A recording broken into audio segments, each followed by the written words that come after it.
नील रतन घोष, इस नाम पे आप मुहर लगा सकते हैं दोस्तों। बांकीपुर का जो उपचुनाव हो रहा है उसमें भारतीय जनता पार्टी की तरफ से नील रतन घोष प्रत्याशी बनाए जा रहे हैं। इसकी घोषणा आज भी हो सकता है, कल भी हो सकता है, और 6 तारीख को तो राष्ट्रीय अध्यक्ष नितिन नवीन पटना पहुंच ही रहे हैं, तो उस दिन भी हो सकता है। लेकिन इस नाम पर आप 99.9% मानकर चलिए कि नील रतन घोष जो है वो चुनाव लड़ रहे हैं भारतीय जनता पार्टी की तरफ से। करीब करीब 70 साल उनका आयु है। 1983 में उन्होंने मैट्रिक पास किया। पटना के रहने वाले हैं, बांकीपुर के रहने वाले हैं। और सबसे बड़ी बात कि नवीन सिन्हा यानी नितिन नवीन के जो पिता थे स्वर्गीय नवीन सिन्हा, उनके मित्र भी थे, सहयोगी भी थे, करीबी भी थे, और उनके राजनीतिक एक तरीके से कहिए तो सलाहकार भी रहे हैं। अब नवीन सिन्हा के मित्र हैं तो अब इसलिए मैंने आपको बताया कि 70 साल की उनकी आयु है। देखिए, कल से हम इसी जांच पड़ताल में लगे हुए थे कि बांकीपुर से चुनाव लड़ कौन रहा है, क्या गैर कायस्थ को भारतीय जनता पार्टी टिकट देगी। लेकिन नहीं, नील रतन घोष जो है वो कायस्थ है, मतलब जो लाला जी हैं उसी जाति से आते हैं। 100% आप इस पर मुहर लगा लीजिए। कई तरह की बातें थी कि यादव है, क्योंकि घोष टाइटल जो होता है वो पश्चिम बंगाल में कायस्थ भी लगाते हैं और यादव भी लगाते हैं। जैसे गोप होता है उसी तरीके से घोष होता है। घोष का मतलब ही होता है जो गौ पालन करते हैं पश्चिम बंगाल में। लेकिन नील रतन घोष जो है वो 100% कायस्थ है। अब देखिए, अब चुनाव जो है वो होने जा रहा है दिलचस्प, यानी इंटरेस्टिंग। हम क्यों कह रहे हैं कायस्थों का विरोध? हम लगातार आपको बता रहे थे, हमने आज से 7 दिन पहले खबर भी आपको पटना के गांधी मैदान से दिखाया था। यहाँ पर चित्रांश महासभा हुआ था। चित्रांश मतलब काय जाति के बड़े बड़े लोग और युवा सभी पहुंचे थे वहां पर। एक बड़ा प्रोटेस्ट देखने को मिला भारतीय जनता पार्टी के खिलाफ। लेकिन अब क्या होगा? क्योंकि मांग यही थी कि भाई कुम्हरार तो आपने ले लिया, कुम्हरार तो कायस्थों का सीट था, वैश्य को चला गया, संजय गुप्ता विधायक बन गए अरुण कुमार सिन्हा का टिकट काटकर।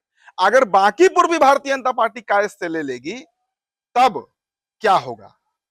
तब तो फिर कायस्थ विहीन हो जाएगा विधानसभा, एक भी विधायक ना बचेगा कायस्थ का भारतीय जनता पार्टी की तरफ से। लेकिन नहीं, बीजेपी ने समीकरण बैठाया और अब जो खबर है हमारे पास कि कायस्थ नील रतन घोष प्रत्याशी बनाए जा रहे हैं। अगर चुनाव जीत जाते हैं तो फिर बिहार सरकार में मंत्री भी बनेंगे, मंत्री भी बनेंगे। मैं यहां तक बता रहा हूं आपको। प्रशांत किशोर, पीके, प्रशांत किशोर तो चुनावी मैदान में है दोस्तों। कई तरह की खबरें आप देख रहे होंगे, लेकिन देखिए जनसुराज में जो हमारे सोर्सेज हैं जिनसे हमारी बातचीत होती है, पिछले 2.5 महीने से आप गौर करिए, पिछले 75-80 दिनों से बांकीपुर के गली गली में, बांकीपुर का जितना दुकान है, बांकीपुर का जितना मोहल्ला है, चौराहा है, सड़क है, हर जगह जनसुराज का जबरदस्त कैंपेन चल रहा है। और हमने आपको आज से 1.5 महीने पहले खबर भी बताया था कि पीके यानी Prashant Kishor is going to contest from Bankipur constituency. Bankipur लड़ रहे हैं और अब आप इस खबर पर भी मुहर लगा सकते हैं। मतलब सीधी फाइट जो है वो प्रशांत किशोर वर्सेस नितिन नवीन होने जा रहा है। देखिए, नील रतन घोष चेहरा है, और एक बात आप मान लीजिए, 69 साल आयु है, 69 ईयर्स उनकी आयु है। 5 सालों के बाद वो करीब करीब 74-75 के एज में पहुंच जाएंगे, तो उसके बाद प्रत्याशी बदला जाना है, ये भी तय मानकर चलिए। हो सकता है कि नितिन नवीन अपनी पत्नी को बांकीपुर फिर आगे लड़ाए, इसकी भी चर्चा है। देखिए, हम आपको अंदर की खबर बता रहे हैं, क्योंकि बांकीपुर नितिन नवीन छोड़ना नहीं चाहते हैं। अभी तो राष्ट्रीय अध्यक्ष रहेंगे हैं वो अगले 4-5 सालों तक।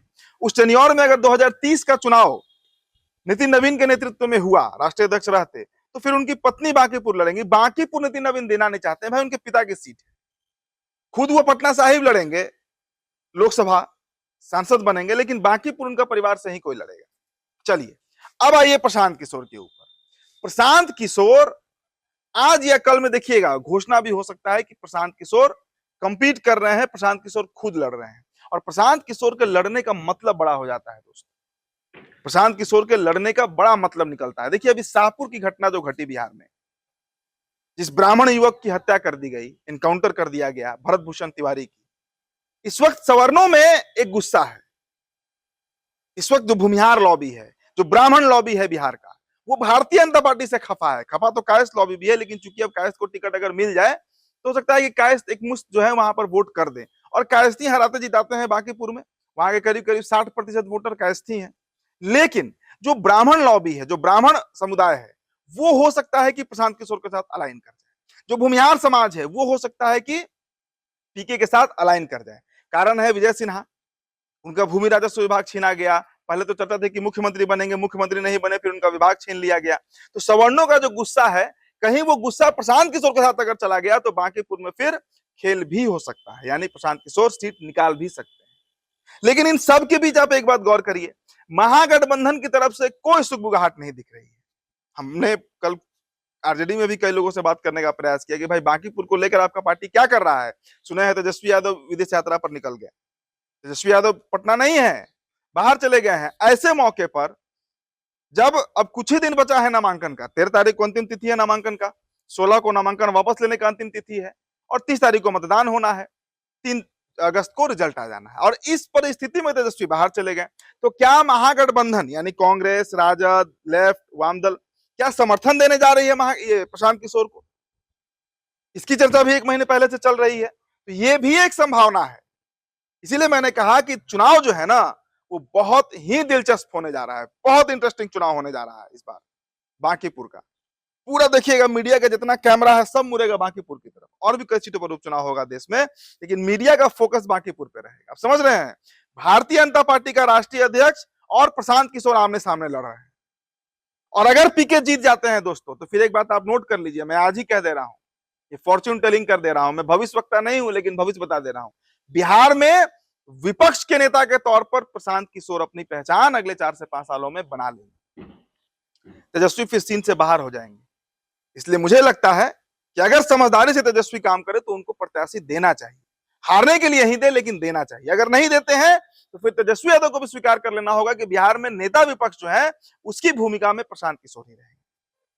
तो चलिए, ये अपडेट्स थे जो हमने आपको दे दिए हैं। इंतजार कीजिए नाम की घोषणा की। फिलहाल दोस्तों इस खबर में इतना ही। मेरा नाम उदित तारन है। बहुत बहुत शुक्रिया।